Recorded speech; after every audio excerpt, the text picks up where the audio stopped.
Welcome to this episode of AU Manufacturing Conversations with Brent Balinski, featuring one of the companies we're putting forward as part of our quest to identify Australia's 50 most innovative manufacturers.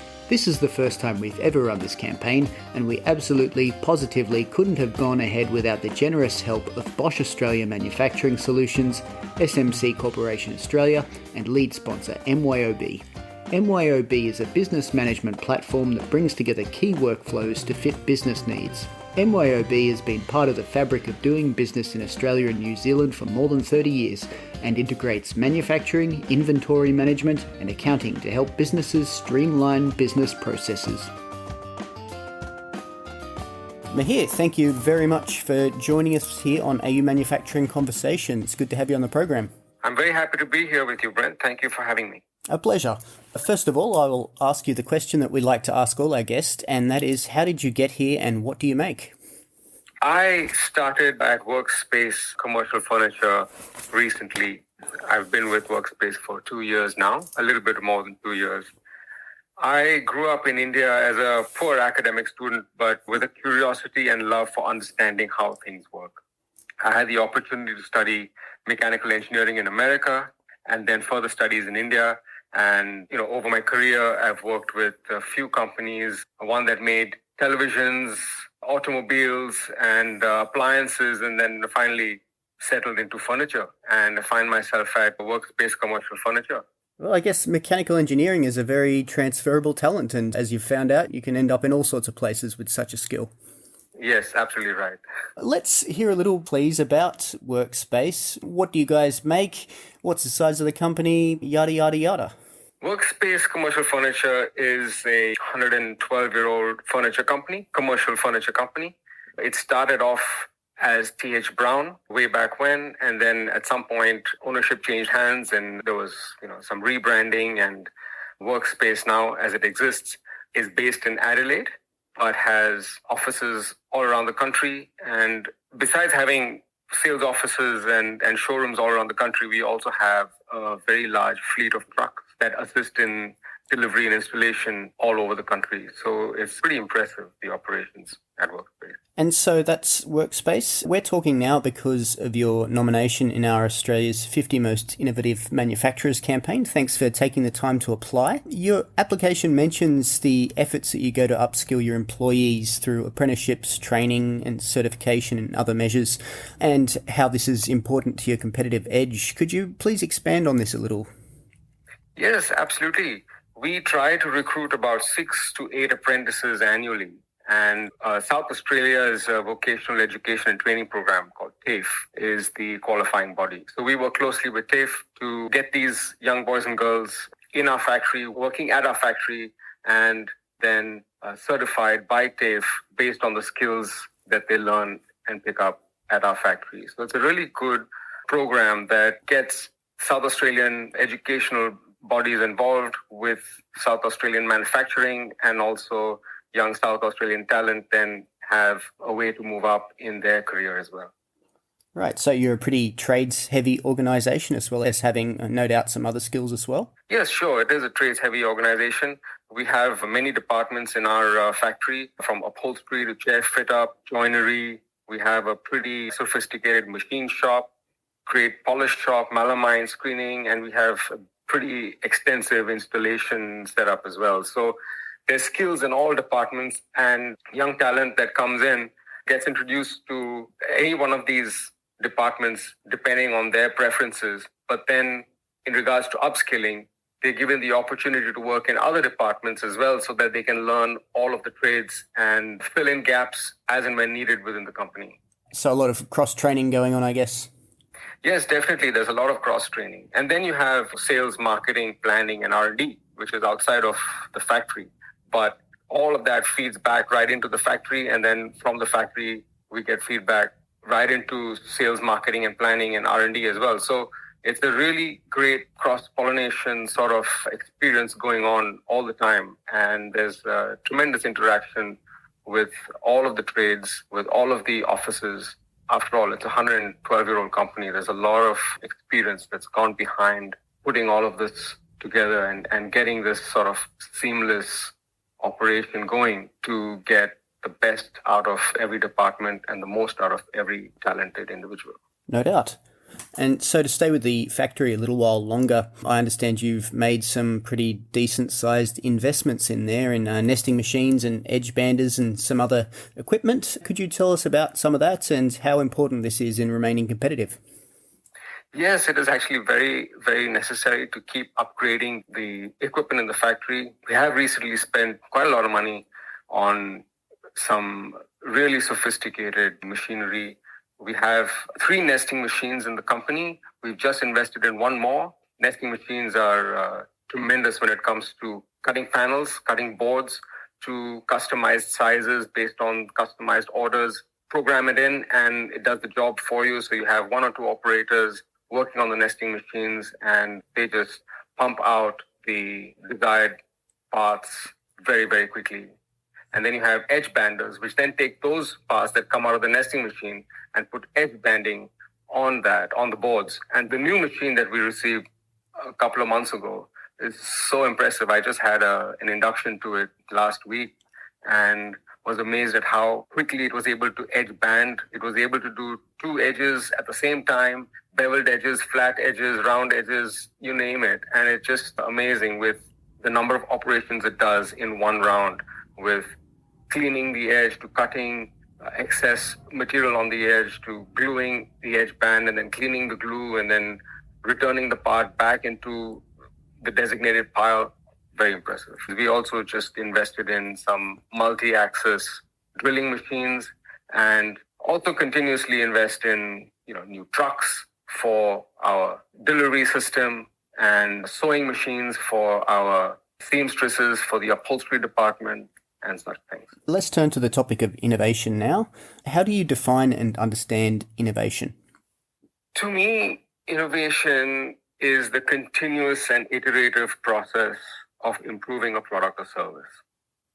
Mm-hmm. And this is a cyclic process because a product or service has always got scope to improve.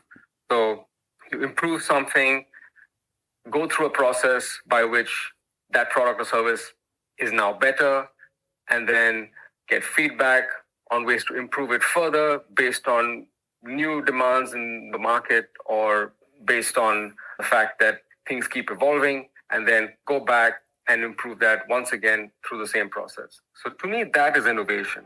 Often, innovation can define growth spurts in a company.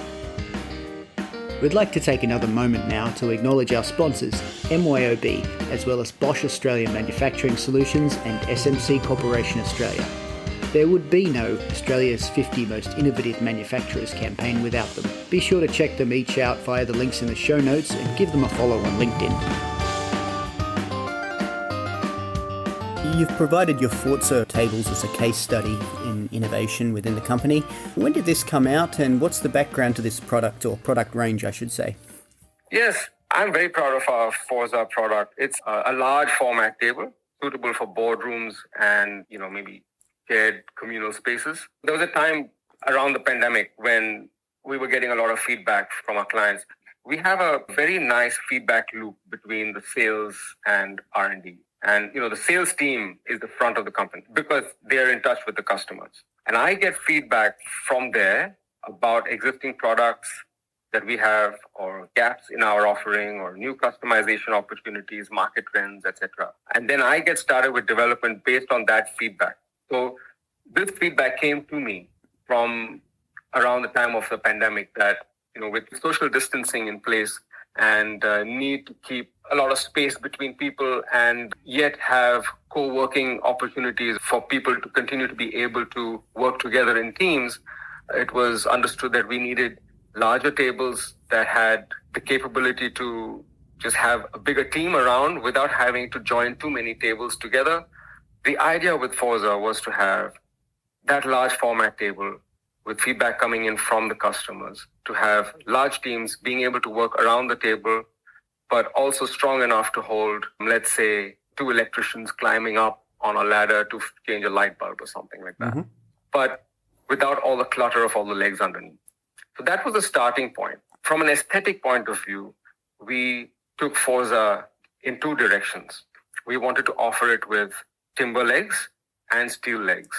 for different aesthetic scenarios. Maybe a customer would want timber legs because they had that look in their office, whereas somebody else may want steel legs so that it be powder coated a different color, pink or green or black or whatever. So those were the options that we chose to go forward with Forza. In terms of the development process of Forza, it was pretty challenging because it is a very big table. The way we have it right now is that the table can be over 4 meters long, about 1.8 meters wide, and just have 4 legs. So that's a really large table. And the top can be made out of timber or even stone. So it's very heavy at the end of the day. So we wanted to make sure that the frame of the table is really sturdy. We went through several iterative processes on that, and we wanted to make sure that we're sourcing locally available materials. We wanted to use steel beams that we could buy locally. So we were buying steel beams locally, testing that for this application. We found that we failed a couple of times because we didn't use strong enough beams, but the stronger beams were too big, and then sometimes that would occupy some of the leg room. And, so we had to work with a very tight balance of being able to have a strong table while also allow for the customer or the client or the person using the table to be comfortable to sit at the table without any bulky objects or parts touching them. So there was a bit of back and forth with users to get that right, and them saying perhaps, oh, well, that's a little bulky for my needs, or that my feet don't go in the right place here, or, it's perhaps the wrong look or whatever. There was some discussion.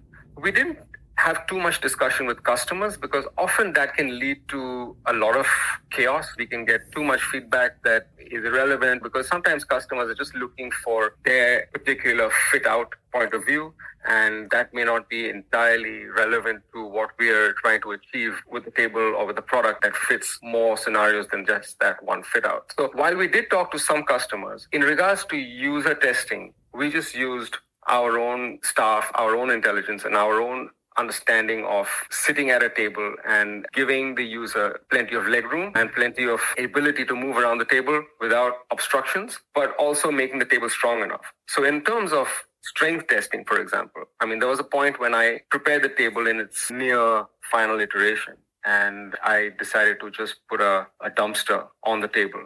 So we had a forklift come over and pick up a dumpster that we use for our wood scrap, and I just picked that dumpster up and I had it put on the table, and I left it over there throughout the summer holiday.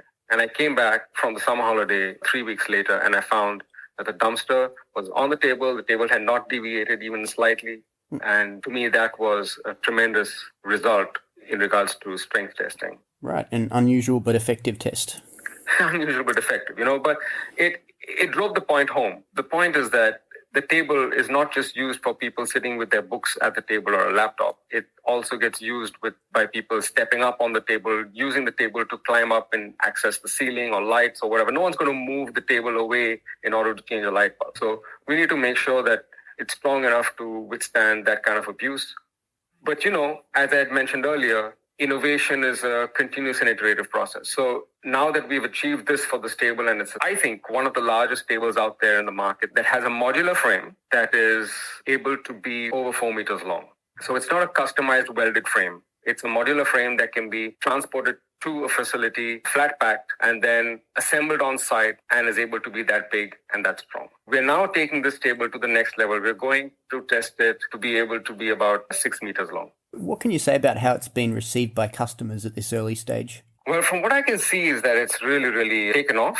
Customers really like this product. We even had one customer buy this table for their home, for their dining tables. While it's a really strong table and very suitable for commercial environments, it's also beautiful enough to be put in someone's home and to be used as a dining table. So I really appreciate that that's come out of this experience and this effort of developing this table.